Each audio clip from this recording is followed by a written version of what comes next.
Así vivimos, en nuestro colegio Simón Bolívar, sede Alfonsín Storni, este pasado 18 de diciembre, la ceremonia de graduación de nuestros niveles de kinder. Ver sus caritas radiantes, vistiendo sus togas con orgullo, nos llenó el corazón de una ternura infinita.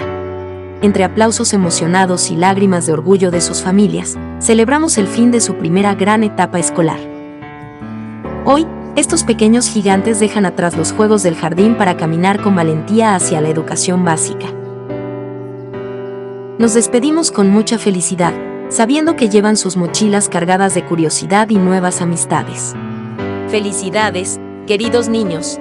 Veamos juntos el hermoso compilado que hemos preparado para ustedes.